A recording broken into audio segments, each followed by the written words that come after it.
Ma'am, pupunta siya dito bukas. Nag-promise na po siya. Ako na! Ako pa ngayon na may mali. Dahil sa lahat ng ginawa niya. Bakit mo lang po kayo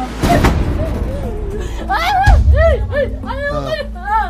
Tawag na kayo ng nurse. Ayoko na! Bakit mo lang po tayo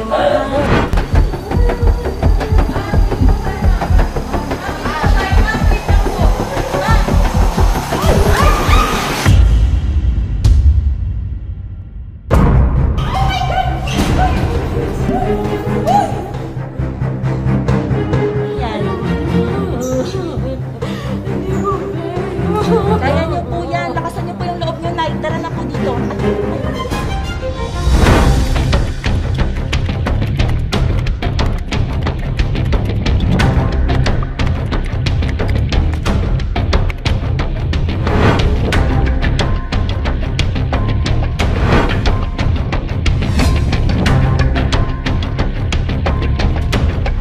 Turnover lang naman po namin, Kap, si Ma'am LV para po sa safety din po niya. Gawa po ng kanina, medyo hindi po naging maganda yung sitwasyon sa TV5 dahil po may mga pagtangka po na pananakit sa kanyang sarili po mismo. So kami po, nag-worry po kami, hinatid po namin siya from TV5 para po ma-make sure po na safe po siya makakarating sa inyong tanggapan. Tanod niyo po pala, Kap, yung kapatid po niya, Kap. Meron po ba kayong mga report regarding po sa kanilang mag-asawa dito po sa inyong barangay? Ma'am, dati kasi nung nagkasakit yung mister mo, di ba, naglalapit kayo nun sa barangay? Sa ulo, gano'n? Sa Sinus po ata. Sinus, Yung pinagamot ni Sir Rapitol po. Yun po, at saka yun, nakilala ko po yung asawa niya, silang dalawa. Pero wala naman po yung mga pananakit, yung mga away po nila. Wala naman, no. Ang alam ko nga nung nagpursige yung asawa niya na makasampa sa barko, ayun, natuloy naman yata. Yun, pagtapos doon medyo wala na. Doon po sa bahay po nila, Madam, wala naman, mga kapitbahay niya, wala naman pong report sa kanila mag-asawa. Wala naman. Tahimik naman. Bali, tomorrow po, gagawin din po kami dito, Kap. Dadating po dito yung kanyang mister at magkakaroon po sila ng pag-uusap.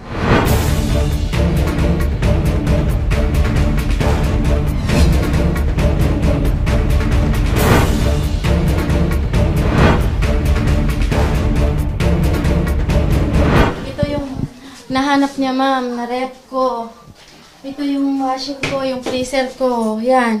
Kompleto po lahat yan. Ang aircon at saka yung Ito yung washing machine na ito yung freezer na. Kasi sinasabi niya kanina sa radyo na binenta mo daw. Ito po daw, oo. Yan, freezer ko. Ito yung washing ko. Yung aircon na sa taas, yung TV. Yan, buo po lahat yan. Walang nabawas dito sa gamit ko sa bahay. Kasi yun ang sinasabi niya na hinakot ko na daw yung mga gamit. Eh, kompleto pa naman. Opo. Ang lang po dito, hindi ako nakakapaglinis talaga dahil stress ako. Kahit sa pagkain, wala talaga. Asan yung TV? Nasa taas po. Tignan natin. O, ito pa siya, oh. Sweet pa kayo dito. Opo. Ito ba siya? Opo. Laki ng TV. Ang ganda ng TV. At po yung aircon. Yun ang aircon.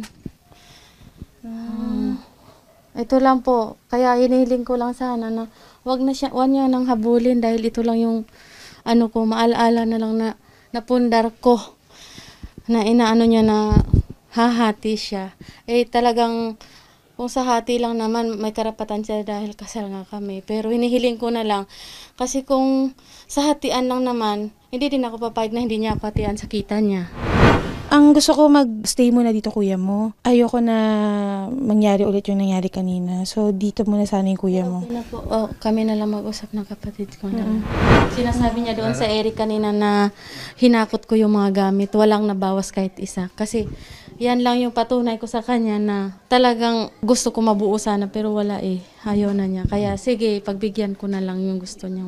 So, bukas, mag-uusap kayo, maghaharap kayo, malaman natin kung ano yung gusto ninyo mangyari para sa relasyon ninyo. Kasi kung hindi na talaga mag-workout, mahirap na ipilit. Gano'n na lang din po. Bigyan ko na siya ng kalayaan. Dahil yun na naman ang gusto niya Bigyan ko siya ng kalayaan, bigyan niya na rin ako ng kalayaan. Gano'n na lang. Deputy, sa inyo na po namin ibibigay yung safety po ni ma'am at from time to time meron po kayo nakadeploy na tao. Po ma'am, every hour umiikot yung mga BPATs natin para naman po, pa-check na lang din po natin. At andito naman po si Hepe para maano rin natin. Tapos sir, yung sa kapatid po pinatawag niyo na po. Apo, pinatawag po kanina po, ang sabi po niya ay niyang makialam kung ano ng... Oo, pero kayo na siguro po mag-convince. Apo, ayun yung pinapuntahan po natin. May anak-anakan ka pala. Opo, siya talaga kahit nung na-stroke ako, siya yung kasama ko na nag-alalay sa akin. Asan yung nanay, tatay niya? Nasa probinsya po. Pero siya, sa'yo nakatira. Minsan pag dito Nakatira talaga yan. sa bahay nila, pero pag talaga madalas dito sa akin. Oh, Ninang, diyan ka muna kay Ninang.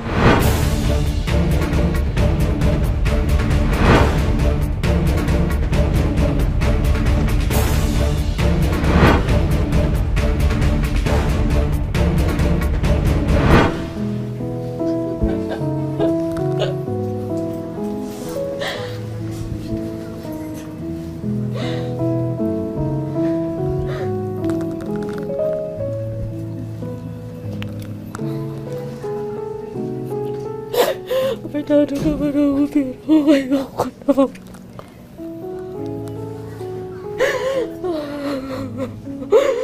Hindi na ako nakakain na maayos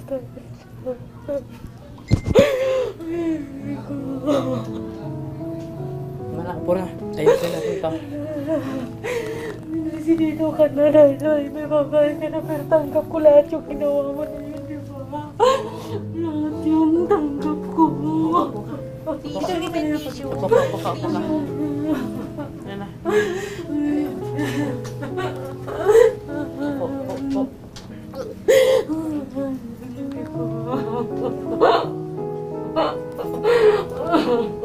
Lahat ng ginawa mo, tanggap ko. Tanggap ko lahat yun. Kaya hindi kita pinapablatin kahit inuutosan mo ako, di ba? Dahil ayokong makulong ka. Pero ito pala yung ginawa mo sa akin.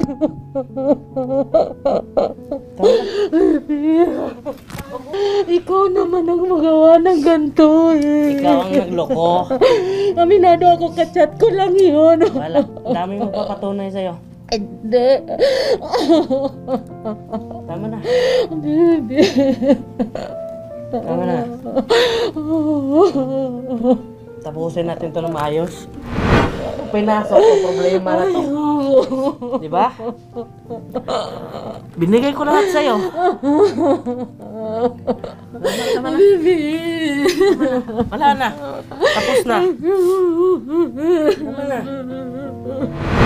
Ang hindi ko lang sa'yo, para hindi na ako hahabol sa kung ano man ang mayroon ka. Huwag mong kunin ang bahay sa akin. Dahil stroke na ako. Tingin nga ng medical records. Puntahan mo sa Amusog. Hindi mo nga naisip na kumustahin man lang ako kung anong sitwasyon ko. Paano ako kumustahin? Ando ka sa lalaki mo. Ay nako, nasa bahay lang ako. Ang daming nagpapatunay taga Sanuan, be. Ganito may sakit ka na, magpakatino ka, magpakatotoo ka. Huwag mong kunin ang bahay, huwag kang maghabol dahil sarili. Sa'yo na, bahay, bibigay Wala ko. kang maghabulin kahit sa mga gamit ko. Pipirma na tayo dito na wala na. Tapos, ganun na lang. Sige na.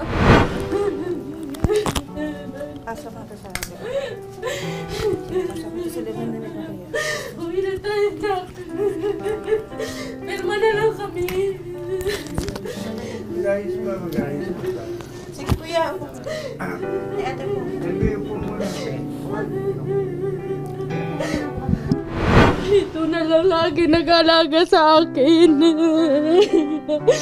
Ito na lang kasama ko.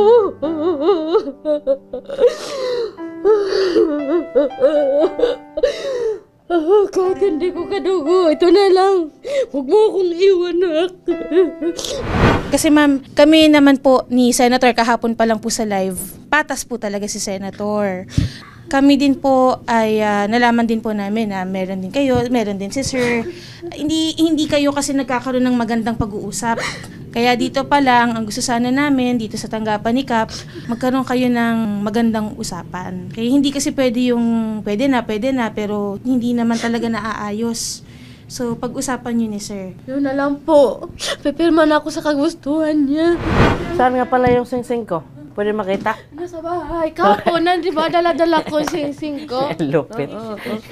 Pinagawa ko yun dahil yun ang palatandaan ko na asawa mo ako. Sige nga, saan man ba? Baka andun na kay pare yun.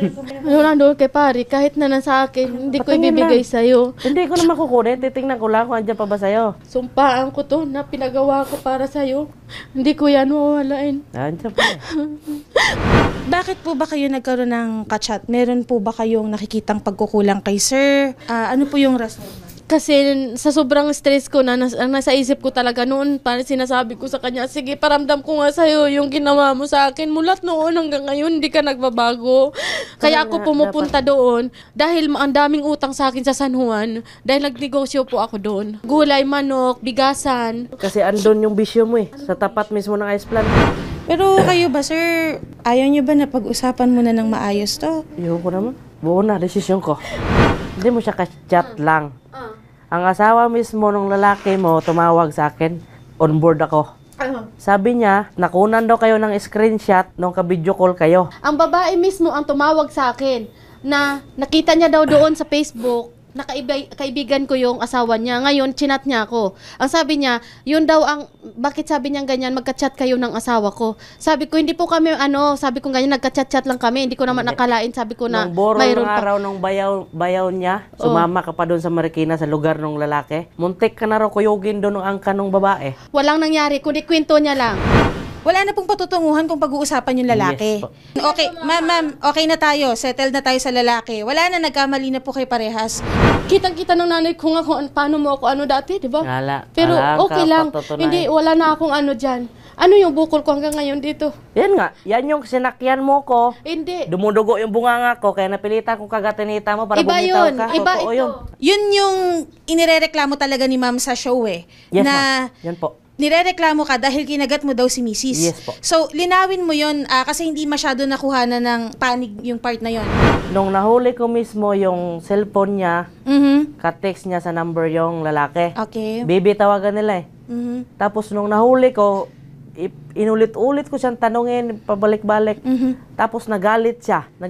Pinalo niya cellphone niya, tapos sinakyan niya ako ganyan. Nakaganyan ako, ma'am. Inipit niya, yung laki niyang babae, ma'am, inipit. Inaano niya yung bunganga ko, dumudugo na. No choice ako, ma'am, para hindi ko naman siya pwedeng saktan. Suntukin, babae. May kalalagyan agad ako. Kaya yun, ma'am, kinagat ko hita niya. Eh di may Wag ka- nakakita ng mga Bastos ka talaga kahit saan tayo mag-aabot. Napakabastos mo talagang babae. Putok ang bunganga mo. Putok talaga, dumudugo. Dumudugo bunganga ko nun. Hindi ko po siya inipit. Alas 2 na madaling araw yun, sinasaktan niya ako. Nandiyon ang kapatid niya, katabi namin, natutulog sa taas. Di ba anong sabi ko sa'yo? Hindi Kahit na. anong mangyari. Wala na. Kaya nga. Tapos na. Tapos na. Tapusin Okay na natin to tapos ngayon. Wala tapos na. Ayaw ko na rin. Okay. Okay. Permahan tayo. Pusin natin. Paano yung sa relasyon ninyo? So, wala na talaga ito? Wala na. Tapusin na namin na maayos. Bigyan mo muna ako kahit konting pera. Ano ibibigay ko sa pera? Minahold mo yung pera Wala sa akong ATM, di ba? Inamin mo na nga kahapon sa tulpo. Wala akong kapira-pira. Dahil Nagko-construction ganito ako. hindi ako nagkusilira ako. Saan yung 140,000 na binintahan mo sa sakyan ko? Pinautang ko. Kunin mo yung iba, yun ang gagastusin mo. May kontrata, na buwan eh. Yung 140,000, Oo. inubos mo? Pinaubos ko Hindi yun. ka nagtira sa sarili mo? Hindi. Hindi ako nagtira. Yung sahod mo na pangalawang sahod mo, magkano ang di ba binayad ko kay Kuya Hindi, Richard? hindi. Tapusin na natin. Sa akin din naman, syempre, maganda na yung trabaho niya ngayon eh. Ako hindi na ako makapagtrabaho. Suportahan niya ako kahit papano. Yes! Ibibigay ko yan. Bibigyan kita 20 mil isang buwan pag on-board ako. Pero pag hindi ako on-board, wala akong maibigay sa'yo. Pero kung anong mayroon ako, na kaya ko naman siyang tulungan, andyan ako. Pero yung hospitalization ko, ma'am, na free, bibigay ko pa rin sa kanya. Sa ngayon kasi, mabigat magbalikan eh. Tsaka, si Sir, desidido na Malay mo, ilang panahon na talagang napag-isipan nila at baka kayo pa rin. Pero sa ngayon, gawa kayo ng kasunduan yung gusto ni ma'am na kaya nang ibigay ni Sir. Sa ngayon po kasi kung magsasama sila, talagang ang mangyayari is sumbatan lang sila ng sumbatan. Hindi sila looking forward. Lagi silang yung nangyari po kasi ang lagi nilang babanggitin. So, hindi talaga sila magkakasundo sa ngayon. Kung ang inihiling naman ni ma'am is gusto niya, kanina sabi niya, sige pipirma na ako. Yung parang makikipaghiwalay siya, kung ano yung settlement na gusto niya, payag siya. Kaya lang sa pag-uusap po nila, parang magulo. Siguro si sir, yun nga, sabi niya, magpo-focus muna siya sa mga anak niya, may anak pala siya. And then kay ma'am, kasal kasi siya kay ma'am. Siyempre may obligasyon ka rin po kasi kay ma'am. Yes, ma'am. Kasal Alam ka, ko po yun, no? ma'am. Kahit wala kayong anak, may obligasyon ka sa kanya. Yes po. Siguro, yun nga po, maglaylo muna kayo ngayon kung gusto po ninyo. Hindi naman po namin kayo inuutusan dahil bawal lang po kasi na talagang pag yung gagawa tayo ng kasunduan, no? Kasi hindi po tayo law dito sa barangay. Nag-a-assist lang po kami dito. Ayon doon sa kung ano yung gusto nyong i-assist. Sigurang may papayo ko kay ma'am is, sa ngayon, mahalin mo muna yung sarili mo. Malay mo, kapag ka naka-recover ka, babalik si sir sa'yo in time para maging maayos yung pagsasama nyo ulit. If ever na magkasundo talaga kayo.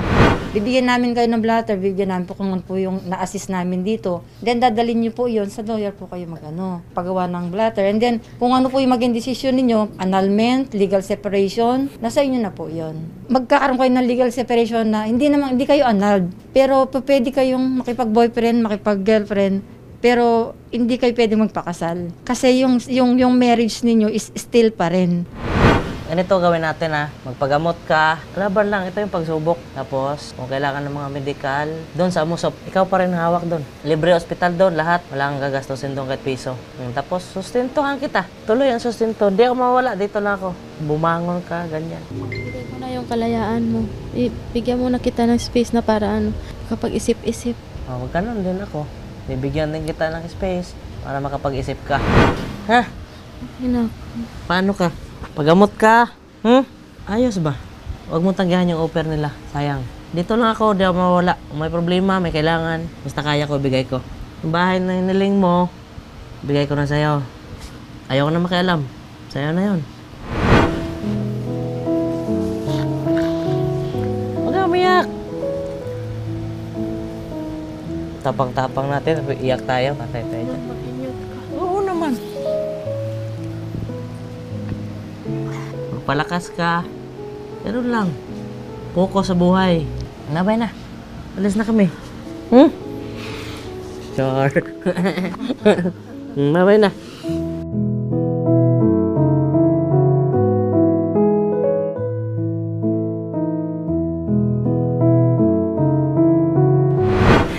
Smile, isa lang.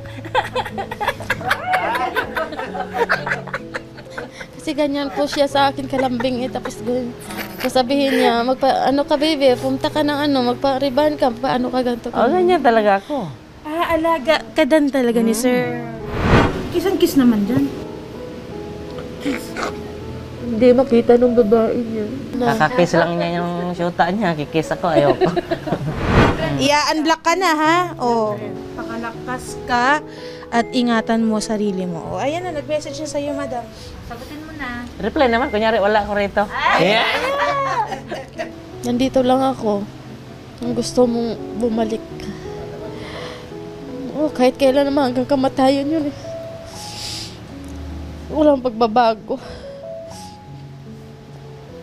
Talagang hanggang ngayon nandito ka lang. Sa puso ko. Char. Sige na, mabay na. Alis na kami.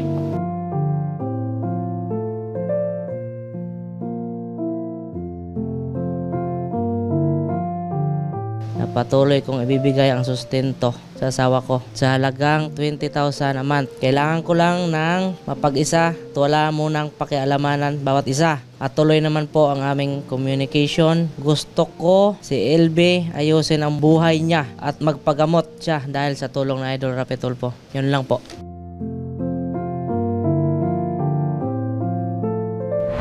Minsan isipin nyo rin yung panahon na naging masaya kayo, naging magkasama kayo sa hirap at ginawa, at kasal kayo ng Diyos. Kanya yun ang inaano ko. Kung maibabalik niyo yung dati niyong pagtitinginan, mas maganda. Pero tingin ko naman lahat ng sugat naghihilom po yan eh. So baka dumating yung panahon na maisip nila na talagang sila pa rin.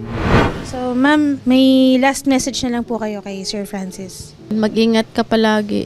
Nandito lang ako. Hindi naman magbabago yun eh. Mahal na mahal kita kahit kailan, habang buhay. Doon na tayo, nagkasala ako pero humihingi ako ng patawad sa iyo. At pinapangako ko yon na hindi na mauulit. Ayusin ko yung buhay ko. I love you. Goodbye na lang po. Goodbye na. Alis na kami. Ha? Ingat ka, pagamot ka. Ayaw sa'yo mabuhay mo. Ingat ka, ha?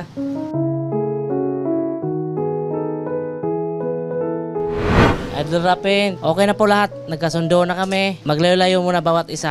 Hanapin ang sarili bawat isa at ayusin. Maraming salamat, Idol. Sir Ape, Idol, nagpapasalamat ako dahil sa inyo, nakita ko yung nagpakita sa akin yung asawa ko. Mahirap tanggapin pero kakayanin ko. Kaya kong bumangon sa sarili kong paa. At humihingi pa akong pasensya sa nangyari. Hindi na po mauulit yun. Maraming salamat po.